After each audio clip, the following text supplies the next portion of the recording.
قرآن مجید کے اندر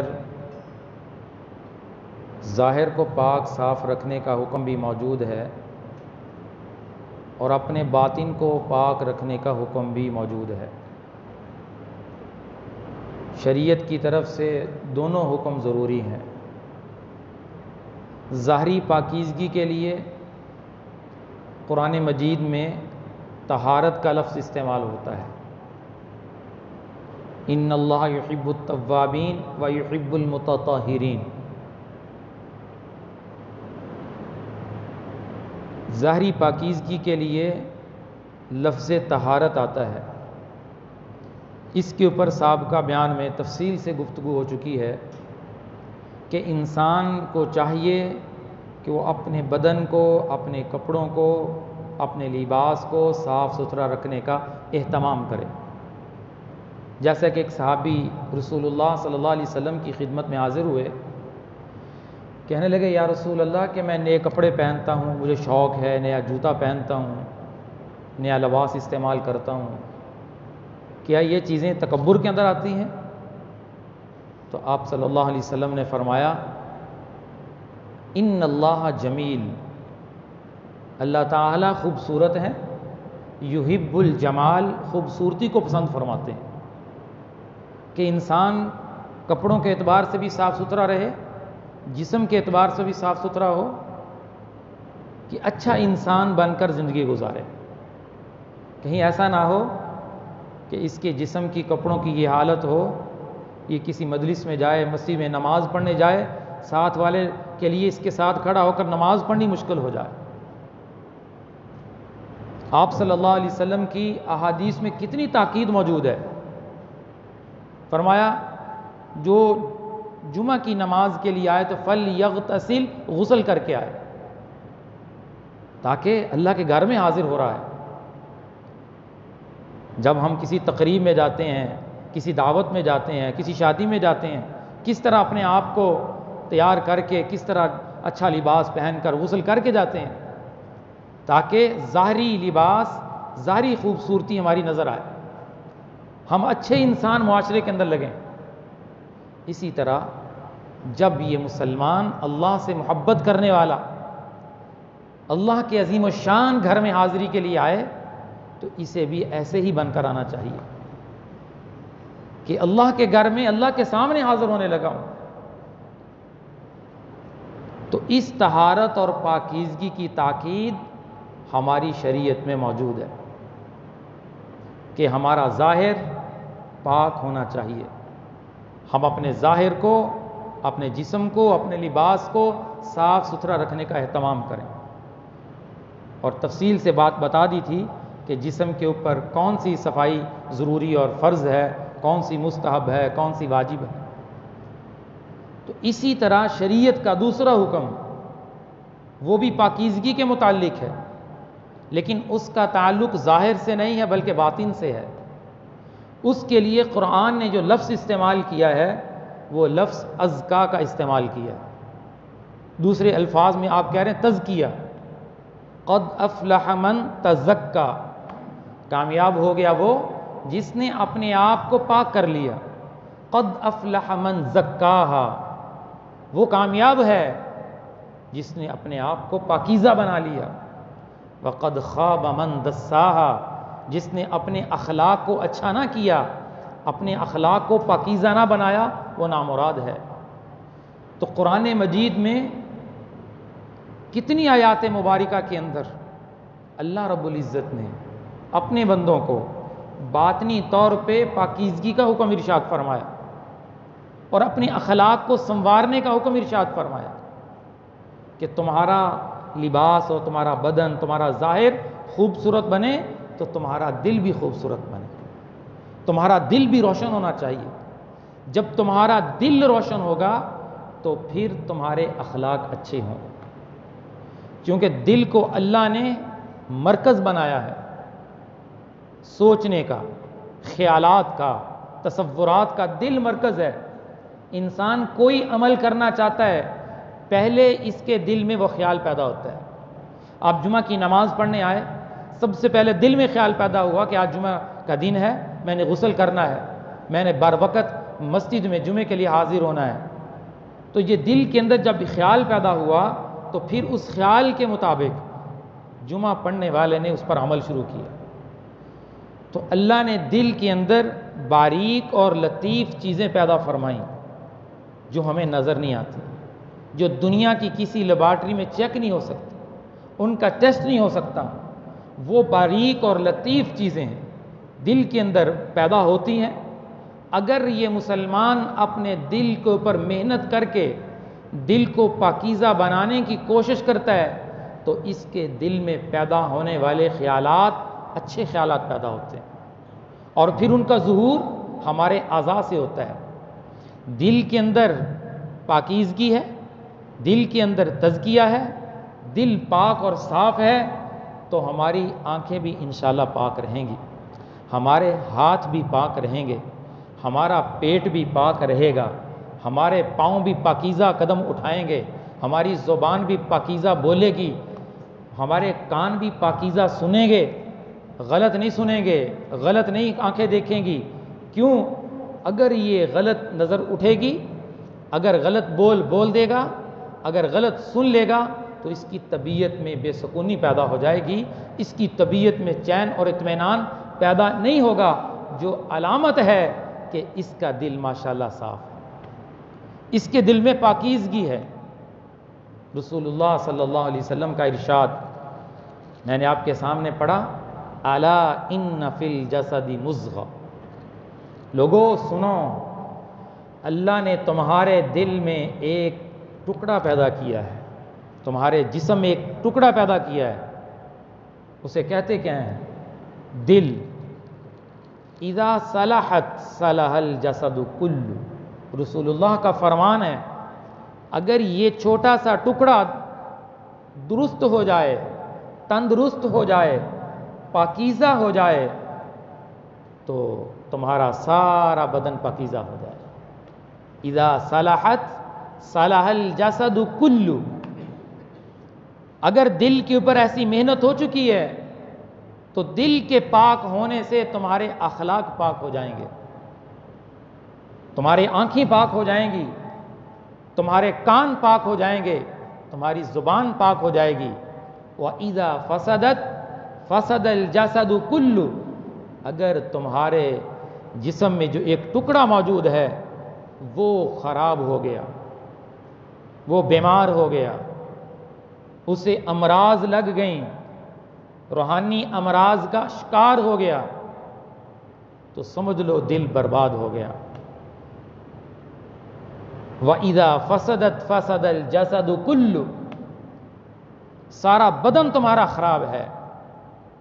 تو رسول اللہ نے فرمایا الا وَهِيَ الْقَلْبُ، سنو وہ دل ہے، وہ دل ہے۔ اگر تم نے اس پر محنت کی، اس کو بنانے کی کوشش کی تو تمہارے اندر کے اخلاق پاک ہو جائیں گے، اور جب انسان اس کے اوپر محنت کرتا ہے تو اس کے اخلاق بڑے اچھے ہو جاتے ہیں اور وہی کامل انسان بنتا ہے۔ ہائے آج پوری قوم، انسانیت، کلمہ پڑھنے والے، ساری محنت، سارے جذبات، ساری کوششیں، ساری فکریں اپنے ظاہری بدن کو، اپنے ظاہری لباس کو، اپنی ظاہری زندگی کو بنانے کے اوپر لگ رہی ہیں۔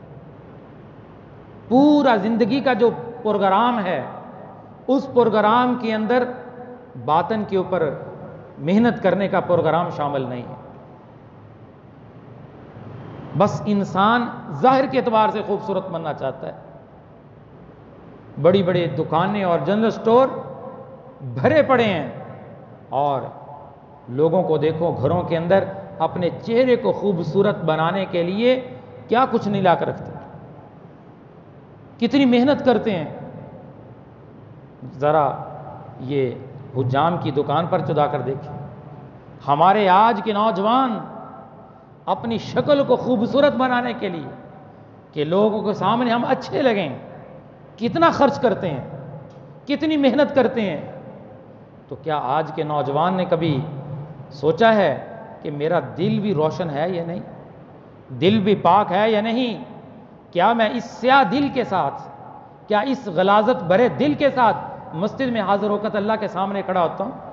لوگوں کے سامنے تو میرا لباس بڑا اچھا ہے، میری گھڑی بڑی اچھی ہے، میرا جوتا بڑا اچھا ہے، میرا جسم بڑا خوبصورت ہے، لوگوں کے سامنے تو یہ ہے۔ کیا اتنی محنت دل کے اوپر بھی کی ہے کہ میرا دل بھی بن جائے، میرا اخلاق بھی اچھا ہو جائے، کہ میری گفتگو اچھی ہو، میری آنکھ کا استعمال صحیح ہو، میرے کان کا استعمال صحیح ہو؟ کبھی آج کے مسلمان نے اس پر غور کیا؟ شریعت کا ایک کتنا بڑا حصہ ہمیں دو چیزیں بتاتا ہے جس کا تعلق باطن کے ساتھ۔ ایک وہ احکام جن کا کرنے کا حکم ہے، ان تمام احکام کا تعلق دل کے ساتھ ہے، باطن کے ساتھ۔ صبر کا تعلق کس کے ساتھ؟ شکر کا تعلق کس کے ساتھ ہے؟ اللہ کی محبت کا تعلق کس کے ساتھ؟ رسول اللہ صلی اللہ علیہ وسلم کے ساتھ محبت کا تعلق کس کے ساتھ ہے؟ دنیا سے بے رغبتی کا تعلق کس کے ساتھ ہے؟ دنیا میں جو مل جائے اس پر راضی رہنا، اس کا تعلق کس کے ساتھ ہے؟ یہ سارے وہ احکام جو قرآن اور حدیث میں تاکید کے ساتھ موجود ہیں، ان تمام احکامات کا تعلق دل کے ساتھ ہے۔ اور وہ چیزیں جن سے قرآن اور حدیث نے ہمیں روک دیا ہے، ان کا تعلق بھی ظاہر کے ساتھ نہیں ہے، ان کا تعلق بھی باطن کے ساتھ ہے۔ فرمایا حسد نہ کرو۔ حسد بہت بڑا گناہ ہے۔ کس کے ساتھ تعلق ہے؟ جسم سے کوئی حسد نظر آتا ہے؟ اس کا تعلق دل کے ساتھ ہے۔ فرمایا بغض اور نفرتیں نہ رکھو دل میں، دل کے اندر کسی کا کینہ نہ رکھو، دل کے اندر دنیا کی محبت کو جگہ نہ دو، لالچ اور حرص کو پیدا نہ کرو، کسی سے سوال کرنے کا جذبہ نہ رکھو، کسی سے مال ہتھیانے کی کوشش اور امید نہ رکھو۔ یہ ساری روحانی امراض میں نے چند ایک شمار کی ہیں۔ تکبر کا تعلق کس کے ساتھ ہے؟ دل کے ساتھ۔ کہ شریعت کا ایک بہت بڑا حصہ جو ہمارے باطن سے تعلق رکھتا ہے، اور اس میں پھر دو چیزیں ہیں۔ بعض احکام ایسے ہیں فرمایا انہیں چھوڑ دو، اور بعض چیزیں ایسی ہیں فرمایا ان کو اپناؤ۔ اب یہ ساری چیزیں جن کا تعلق دل کے ساتھ ہے، ان پر عمل کیسے ہوگا؟ اچھے بھلے نمازی بھی ہیں، دین کے کاموں میں بھی لگے ہوئے ہیں، لیکن دل پاک ہی نہیں ہے۔ جب دل پاک نہیں ہوگا، چاہے وہ تہجد پڑھنے والا ہے، چاہے ہر وقت تسبیح ہاتھ میں رکھنے والا ہے، جب دل کے اوپر محنت کر کے اسے پاکیزہ نہیں بنائے گا تو حرام سے بچنا یقین سے کہتا ہوں اس کے لیے مشکل ہو جائے گا۔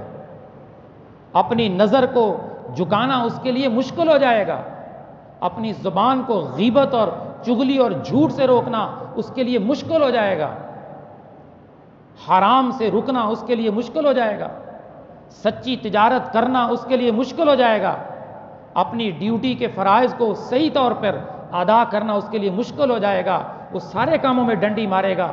کیوں؟ ظاہر میں تو کہتا ہے میں نماز پڑھتا ہوں، میں تسبیح بھی کرتا ہوں، بہت مبارک چیزیں ہیں، لیکن یہ کیوں ہو رہا ہے؟ نیک عمل تو گناہ سے روکتا ہے۔ ان الصلاۃ تنہا عن الفحشاء والمنکر، نماز تو برائی سے روکتی ہے، لیکن نماز بھی پڑھتا ہے برائی بھی کرتا ہے، نماز بھی پڑھتا ہے کیبل بھی دیکھتا ہے، نماز بھی پڑھتا ہے ٹی وی بھی دیکھتا ہے، نماز بھی پڑھتا ہے ڈرامے بھی دیکھتا ہے، نماز بھی پڑھتا ہے غیر محرم کو خوب دل بھر کے دیکھتا ہے۔ یہ کیوں ہو رہا ہے؟ کیوں آج کے نوجوان گانے کے اندر مست ہو چکے ہیں؟ کیوں کسی کے عیب کو اچھالنا اس کا مشغلہ بن چکا ہے؟ اس کے دل سے احساسیت کیوں ختم ہو چکی ہے؟ کسی پڑوسی کے، بیوی کے، والدین کے، بہن بھائیوں کے حقوق ادا کرنے کا جذبہ کیوں ختم ہوا ہے؟ حالانکہ عبادت تو کرتا ہے۔ اس کی وجہ یہ ہے جو حدیث میں بتائی ہے۔ اس کی وجہ یہ ہے کہ اس مسلمان نے اپنے اخلاق کو پاک کرنے کے لیے اپنے دل کے اوپر محنت نہیں کی۔ رسول اللہ صلی اللہ علیہ وسلم کے دنیا کے اندر آنے کے جو اللہ نے 4 مقاصد بیان فرمائے، ان 4 مقاصد میں سب سے آخری مقصد، پہلا مقصد بیان فرمایا یتلو علیہم، آپ اپنی امت کو قرآن کی آیات کی تلاوت سکھاتے ہیں۔ دوسرا مقصد بیان فرمایا وَيُعَلِّمُهُمُ الْكِتَابَ، آپ اپنی امت کو قرآن کی تفسیر بتاتے ہیں، قرآن کی آیات کا مطلب سمجھاتے ہیں کہ میرے اللہ کا یہ حکم نازل ہوا ہے، اس کا مطلب کیا ہے، اس کا مفہوم کیا ہے۔ اور تیسرا مطلب اللہ نے بیان فرمایا والحکمہ، آپ اپنے سامنے بیٹھنے والوں کو حکمت سکھاتے ہیں۔ اور ان تینوں مقاصد کو بیان کرنے کے بعد اللہ نے چوتھا مقصد بیان فرمایا، ان 3 مقاصد پر اکتفا نہیں فرمایا، فرمایا وَيُزَكِّيهِمْ، آپ اپنے پاس بیٹھنے والوں کا تزکیہ بھی کرتے ہیں، آپ ان کے دل کے اوپر محنت کرتے ہیں، آپ ان کے اخلاق کو پاکیزہ بنانے کی کوشش کرتے ہیں۔ تو پھر جب رسول اللہ کی صحابہ کے اوپر محنت ہوئی، آپ نے اپنے ساتھیوں کے دلوں کو پاک فرمایا، پاکیزہ ہوئے، تزکیہ نفس ہوا، تو پھر ان کے تزکیے کی گواہی کے لیے اللہ نے قرآن کی آیتیں نازل فرمائی۔ هو الذی ارسل رسولہ بالہدی ودین الحق لیظہرہ علی الدین کلہ محمد الرسول اللہ والذین معہ اشداء علی الکفار رحماء بینہم۔ دل ایسے صحابہ کے پاک ہوئے کہ ایک صحابی کا اتنا بڑا جذبہ موجود ہے، اپنے دوسرے بھائی سے کہتا ہے اے میرے بھائی، تو مکہ سے ہجرت کر کے آیا ہے، تو ہر چیز وہاں چھوڑ آیا، وہاں تیرے باغات، وہاں تیری تجارت، وہاں تیرا گھر، تو وہاں سے قربانی کر کے مدینہ منورہ آ گیا ہے۔ اب میرے پاس 2 باغ ہیں، ایک باغ تو لے لے اور ایک باغ میں رکھ لیتا ہوں، تیرا بھی کام چلے گا، میرا بھی کام چلے گا۔ یہ اتنا بڑا جذبہ صحابہ میں کیوں پیدا ہوا؟ کیونکہ ان کا تزکیہ ہو چکا تھا، تزکیہ ہو چکا تھا۔ مہمان آ گیا، رسول اللہ صلی اللہ علیہ وسلم نے فرمایا اس مہمان کو کون گھر لے کے جائے گا، اس کا اکرام کرے گا، رسول اللہ کا مہمان۔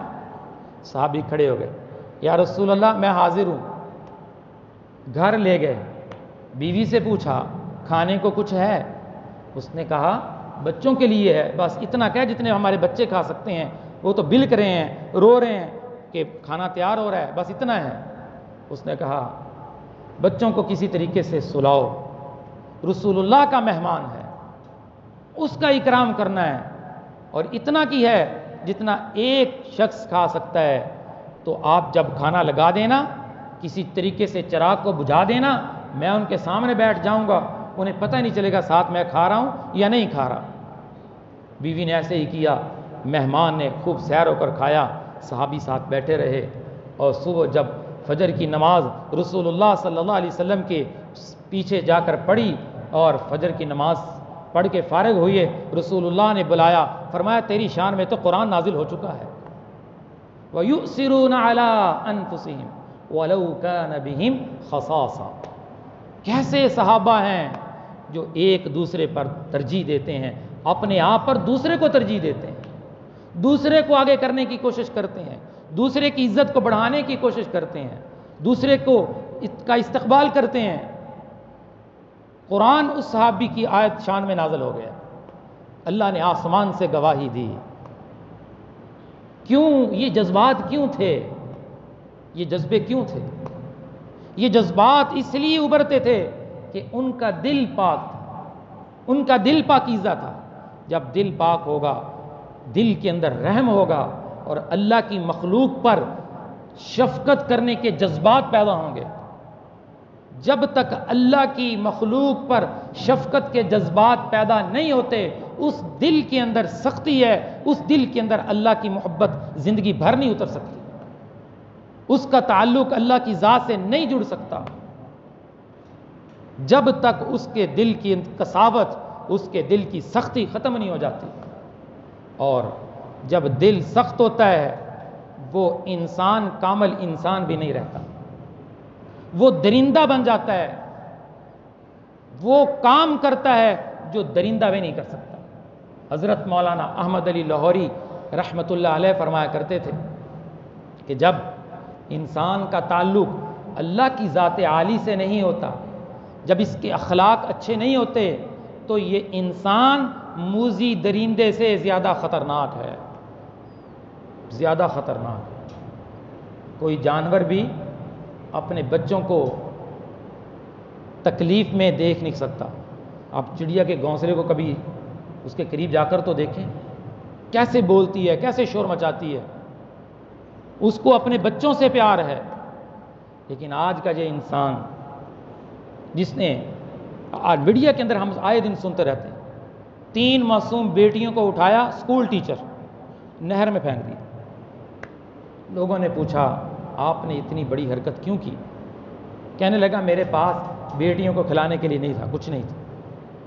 معصوم بیٹیاں، آپ دیکھتے آپ کی آنکھوں سے آنسو آ جاتے، نہر میں پھینک دیا، مر گئیں، دنیا سے چلی گئیں، اور وہ سخت دل، پتھر دل باپ، اس کو رحم نہیں آیا۔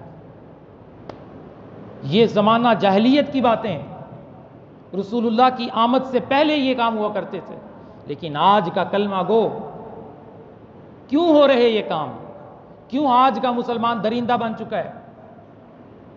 اس کی وجہ یہ ہے کہ دلوں کے اوپر جو محنت ہونی چاہیے تھی وہ محنت نہیں ہو رہی، بس چند مخصوص چیزوں کو سامنے رکھ کر اس کے مطابق زندگی گزاری جا رہی ہے۔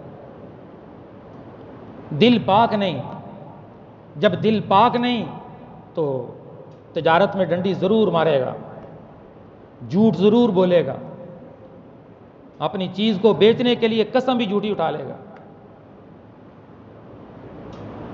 جب دل پاک نہیں ہوگا تو بات بات پہ ہر ایک سے جھگڑے گا، ہر ایک سے مقابلہ کرے گا، اور اینٹ کا جواب پتھر سے دے گا، کیونکہ جذبات ہی نہیں ہے، دل ویران ہے، دل کی بستی اجڑ چکی ہے۔ اسے تو آباد کرنا تھا، اسے تو بنانا تھا، اس کے اوپر محنت ہی نہیں ہوئی۔ تو ظاہری احکام شریعت کے اور ہیں، باطنی احکام اور ہیں۔ کامل انسان بننے کے لیے ظاہری احکام پر عمل بھی ضروری اور باطنی احکام پر عمل بھی ضروری ہے۔ وَذَرُوا ظَاهِرَ الْإِثْمِ وَبَاطِنَا، تم ظاہری گناہ بھی چھوڑ دو، تم باطنی گناہ بھی چھوڑ دو۔ إِنَّ الَّذِينَ يَكْسِبُونَ الْإِثْمَ سَيُجْزَوْنَ بِمَا كَانُوا، اگر تم گناہ کرتے رہے اس کا نتیجہ تمہیں آخرت میں بھگتنا پڑے گا۔ تو ہم عزم کریں، کوشش کریں کہ ہم جس طرح اپنے لباس کو بڑا عمدہ لباس پہنتے ہیں، باقاعدہ جا کر سلیکٹ کرتے ہیں کہ کون سا کپڑے لینے چاہیے، دوستوں کو ساتھ لے کے جاتے ہیں، بھائی مشورہ تو دو میرے جسم کے اوپر کون سا لباس اچھا لگے گا۔ جس طرح اپنے چہرے کے اوپر کریم کا استعمال ہوتا ہے، ایک دوسرے کو بتایا جاتا ہے کہ وہ کریم بڑا رنگ صاف کر دیتی ہے، بڑا انسان خوبصورت بن جاتا ہے، اس کے اوپر ساری محنت، اس کے مشورے۔ دل کیوں سیاہ ہے؟ فرمایا انسان ایک گناہ کرتا ہے، سیاہ نقطہ دل کے اوپر لگ جاتا ہے، دوسرا گناہ کرتا ہے، دوسرا لگتا ہے، تیسرا گناہ کرتا ہے، تیسرا لگتا ہے، تو کرتے کرتے دل سیاہ ہو جاتا ہے۔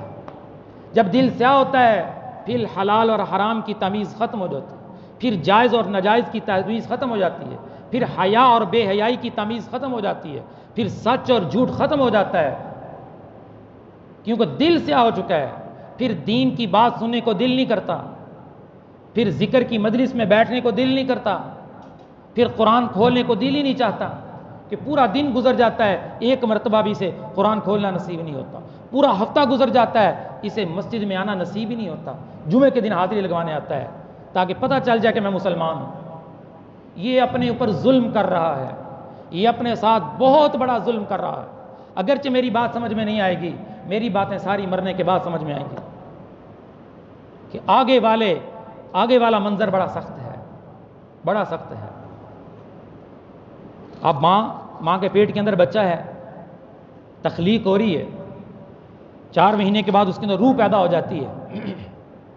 اب اس بچے سے کہا جائے کہ جہاں تو جا رہا ہے نا دنیا کے اندر بڑا جہان ہے، بڑے بڑے پہاڑ ہیں، بڑے بڑے شہر ہیں، یہ فلاں فلاں چیزیں ہیں، اسے تو یقین نہیں آئے گا جلدی، کہتا میری تو دنیا یہی ہے، میرا تو سب کچھ یہی ہے، وہ کس کی بات کر رہے ہیں؟ آج کا انسان کا وہی حال ہو چکا ہے۔ اسے بار بار قبر یاد دلائی جا رہی، اسے بار بار قبر کے سوالات بتائے جا رہے، اسے بار بار میدان محشر کے سوال کی یاد دہانی کروائی جا رہی کہ 4 سوال میدان محشر کے، 3 سوال قبر کے، ان کی تیاری کرنی ہے ہم نے موت سے پہلے۔ لیکن یہ ٹس سے مس نہیں ہوتا، اس بیان سنتا ہے لیکن بس سنتا ہے، دوسرے کان سے نکال دیتا ہے۔ یہ کیوں ہو رہا ہے؟ کیونکہ یقین ختم ہو گیا ہے۔ ڈاکٹر کی بات پہ یقین، آج ڈاکٹر کہہ دے کہ آپ کے دل والی سائڈ پہ جو درد ہو رہا ہے، یہ مجھے لگ رہا ہے کہ آپ کو اٹیک ہو رہا ہے، تو میں کہتا ہوں کہ یہ ایک دن بھی اپنے گھر میں صبر نہیں کرے گا، یہ فوراً دل والے اسپتال پہنچا ہوا ہوگا، ڈاکٹر سے رجوع کرے گا، دیکھیں جی مجھے یہ مسئلہ بن گیا، رات میرے دل والی سائڈ پہ درد ہو رہا تھا، میں بھی ایسے ہی ہوں، ہم سب ایسے ہیں، ہم ایسے ہی کریں گے، کیونکہ ڈاکٹر کی بات پہ یقین ہے، رسول اللہ کی بات پہ یقین نہیں، کہ رسول اللہ نے فرمایا جو ایک نماز چھوڑتا ہے اسے عذاب، نماز چھوڑتا ہے سانپ قبر میں اس کے اوپر مسلط کیا جائے گا، جو اسے ظہر کی نماز تک ڈھسے گا، ظہر کی نماز چھوڑی عصر تک ڈھسے گا، اور عصر کی نماز چھوڑے مغرب تک، مغرب کی نماز چھوڑی عشاء تک، اور اسے قبر سے اٹھنے تک یوں ہی عذاب میں مبتلا رکھا جائے گا۔ رسول اللہ نے فرمایا جب بے نمازی دفن ہوتا ہے تو قبر پناہ مانگتی ہے، کہتی ہے کہ جتنی زمین پر چلنے والے تھے سب سے برا تو مجھے لگتا تھا، اب تو میرے اندر آیا ہے، میرا انجام دیکھے گا۔ اور فرمایا رسول اللہ صلی اللہ علیہ وسلم نے وہ قبر اتنی تنگ ہو جاتی ہے اور مردے کی پسلیاں ایک دوسرے میں یوں گھس جاتی ہیں، آپ نے یوں اشارہ کر کے فرمایا بے نمازی کو 15 قسم کے عذاب میں مبتلا کیا جاتا ہے، 5 دنیا میں، 5 موت کے وقت، 5 قبر میں۔ اب اس بات پہ یقین کیوں ختم ہو گیا ہے؟ کوئی بندہ آ کر اطلاع دے نا فلاں یہ واقعہ ہو گیا ہے، میں کہتا ہوں 1 منٹ میں فیس بک پہ چڑھ جائے گا اور 50 بندوں کو یہ فون کر دے گا یہ آج یہ ہو گیا، یعنی اس بندے کی بات پہ اتنا یقین ہے، تحقیق نہیں کرے گا کہ وہ واقعہ ہوا یا نہیں ہوا، کہ میں کیا کرنے لگا ہوں، فوراً آگے اطلاع شروع، فوراً ایپ اچھالنا شروع کر دیں گے کہ اتنا یقین ہے۔ لیکن رسول اللہ صلی اللہ علیہ وسلم کی بات پر، آپ کے خوبصورت فرمان پر یقین مسلمان کا ختم ہو چکا ہے۔ اگر یقین ہوتا، خدا کی قسم جیسے آج یہ حال بھرا ہوا ہے مسجد جمعے کی نماز کے لیے، 5 نمازوں میں ایسے ہی مسجد میں نمازی آتے، 5-4 نمازی نہ ہوتے، یہ سارا محلہ سو رہا ہے فجر میں، یہ سارا محلہ ظہر میں سو رہا ہوتا ہے، عصر میں، مغرب میں، عشاء میں، کہاں چلے جاتے ہیں؟ اتنے بڑے بڑے عذر ہیں نماز چھوڑنے کے، پوچھ کے دیکھ لو، اور دنیا کے کام کے لیے کوئی عذر نہیں، ہر وقت تیار ہے، جہاں مرضی لے جاؤ۔ کیوں؟ اللہ کا حکم اتنا چھوٹا ہو گیا، رسول اللہ کا فرمان اتنا چھوٹا ہو گیا، اللہ کے حکم کی اہمیت اتنی کمزور ہو گئی۔ جس نے پیدا کیا، جس نے نعمتوں کی بارش کی، جو روزانہ رزق کھلاتا ہے، شرم نہیں آتی اس کا حکم توڑتے ہوئے؟ دوست کا حکم تو توڑتا نہیں ہے، دوست کی خاطر تو جان بھی قربان کرتا ہے، پسینے چھوٹ جائیں اس کا کام کرتا ہے کہ دوست نے کہہ دیا یہ اس کا کام جانا ہے جی، وقت بھی نکالے گا، سب کچھ کرے گا اس کو راضی کرنے کے لیے، جس سے محبت ہے۔ اللہ سے محبت نہیں ہے، رسول اللہ سے محبت نہیں ہے، جو ساری زندگی تمہارے لیے روتے چلے گئے، تمہاری بخشش اللہ سے مانگتے گئے، اے اللہ میری امت کو معاف کر دے، اے اللہ میری امت کو بخش دے۔ تو رسول اللہ صلی اللہ علیہ وسلم کا مسلمان پہ کوئی حق نہیں کہ میں آپ کی سنت کو سینے سے لگاؤں، آپ کے عمل کو سینے سے لگاؤں، آپ کی سنت سے محبت کروں، آپ کے عمل سے محبت کروں، کہ میرے نبی نے فرمایا الصلاۃ قرۃ عینی، میری آنکھوں کی ٹھنڈک نماز میں، میری آنکھوں کی ٹھنڈک نماز میں، امت نماز چھوڑ کے اللہ کے نبی کی آنکھوں کو تکلیف پہنچا رہی۔ جب پیر اور جمعرات کو امت کے اعمال پیش ہوتے ہوں گے، رسول اللہ کی کیا حالت ہوگی کہ امت کا اتنا بڑا طبقہ بے نمازی ہے، جس فریضے سے آپ نے محبت کی، جس فریضے کو آپ نے ساری ساری رات پڑھا، آپ بیمار ہوتے 2 صحابی کے سہارے مسجد میں تشریف لاتے، نماز چھوڑنا آپ کو گوارا نہیں تھی۔ جب آپ کا آخری وقت تھا، اس وقت بھی حضرت عائشہ فرماتی ہیں الصلاۃ الصلاۃ کے جملے نکل رہے تھے، اے میری امت نماز نہ چھوڑنا، اے میری امت نماز نہ چھوڑنا۔ کتنا بڑا طبقہ امت کا بے نمازی، ان کی دکان زیادہ قیمتی، ان کی ملازمت زیادہ قیمتی، ان کی بیوی زیادہ قیمتی، ان کے بچے زیادہ قیمتی، ان کی گاڑیاں زیادہ قیمتی، ان کے گھر کے پروگرام زیادہ قیمتی۔ اللہ کا حکم قیمتی نہیں ہے کہ 5 مرتبہ حی علی الصلاۃ حی علی الفلاح کی ندا اس کے کان میں آواز جاتی ہے، لیکن یہ چند قدم کے فاصلے پر مسجد میں رہتا ہے، مسجد میں آنے کی توفیق نہیں ہوتی۔ کتنی بڑی اللہ کی رحمت سے یہ محروم ہو چکا ہے۔ یہ سوچے تو صحیح کہ میں کیا کر رہا ہوں، کدھر جا رہا ہوں۔ یا ایھا الانسان، اے انسان، ما غرک بربک الکریم، تو اپنے کریم رب کو چھوڑ کر کدھر جا رہا ہے۔ اللہ بڑے محبت بھرے انداز میں اپنے بندوں کو سمجھا رہے، اے انسان تو اپنے کریم رب کو چھوڑ کر دنیا کی طرف کیوں جا رہا ہے۔ اگر دنیا تو اتنی ملے گی جتنی مقدر میں ہے، چاہے دن لگا دو، چاہے رات لگا دو، 24 گھنٹے لگا دو، اتنی ملے گی جو اللہ نے لکھ دی ہے۔ اس پہ انسان کا یقین، آج کے مسلمان کا یقین نہیں آ رہا کہ میرے مقدر میں جو ہے وہ مل کر رہے گا، اس کے بغیر موت نہیں آ سکتی، ایک لقمہ بھی باقی ہے وہ کھا کر جائے گا۔ اس پر یقین نہ ہونے کی وجہ سے آج کے تاجر کی دکان نماز کے وقت بند نہیں ہوتی، آج کے ملازم کی ملازمت دکان نماز کے وقت نہیں چھوٹتی، کیونکہ یقین نہیں ہے۔ تو میرے بھائیو، آج کی مجلس میں ایک عزم لے کر جائیں کہ انشاءاللہ جس طرح ہم اپنے جسم کو خوبصورت بنانے کی کوشش کرتے ہیں، ہمارا لباس اچھا ہو، ہمارا جسم اچھا ہو، اس کے اوپر محنت کرتے ہیں، ظاہر کے اوپر محنت کرتے ہیں، ہم اپنے باطن پہ بھی محنت کریں گے۔ یہ دل پاک ہوتا ہے اللہ کے ذکر سے، اللہ کی یاد سے، اللہ والوں کے پاس بیٹھنے سے۔ جن کے دل روشن ہے ان کے پاس بیٹھنے سے یہ بھی روشن ہوتا ہے۔ کہتے ہیں نا بیٹری کو چارج کر دیتی ہے، اس طرح دل روشن بھی دوسرے دل کو روشن کر دیتا ہے۔ اور دوسری چیز جو رسول اللہ صلی اللہ علیہ وسلم نے فرمایا کہ دلوں کو پاک بنانے والی چیز ذکر سے بڑھ کر کوئی چیز نہیں۔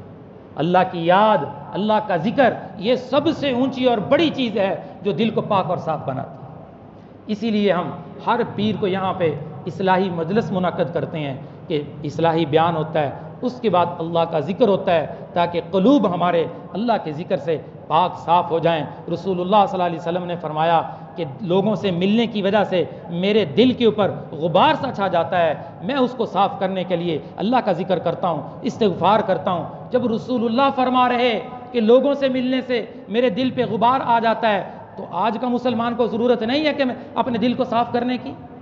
یہ پورا ہفتہ بازار کے ماحول میں، پورا ہفتہ بازار کی زندگی، ہر طرح کے لوگوں سے ملاقات، تو ہمارے دل کے اوپر تو کتنا غبار آتا ہے۔ اس کو صاف کرنے کے لیے ذکر اللہ کا پانی دینا اسے ضروری ہے۔ اس لیے ہر پیر کو مغرب سے عشاء یہاں پہ اللہ کے ذکر کی مجلس ہوتی ہے، آپ احباب تشریف لایا کریں۔ تھوڑا تھوڑا کر کے قطرے قطرے سے دریا بن جاتا ہے، قطرے قطرے سے سمندر بن جاتے ہیں۔ ہم بھی جب قطرہ قطرہ محنت کریں گے انشاءاللہ ضرور وقت آئے گا جب یہ عزم کر لے گا، ہمارا دل بھی چمکنے لگے گا، صاف ہو جائے گا۔ جب دل صاف ہوگا آنکھیں پاک ہوں گی، دل صاف ہوگا کان پاک ہو گئے، دل صاف ہوگا زبان پاک ہو جائے گی، دل صاف ہوگا پیٹ پاک ہو جائے گا۔ یہ سارے اعضاء دل کے تابع ہیں، آپ دل کو صاف کر لیں سارے اعضاء خود پاک ہو جائیں گے۔ اللہ تعالی ہمیں اپنے اخلاق کو اچھا کرنے کی توفیق عطا فرمائے۔ وآخر دعوانا الحمدللہ رب العالمین۔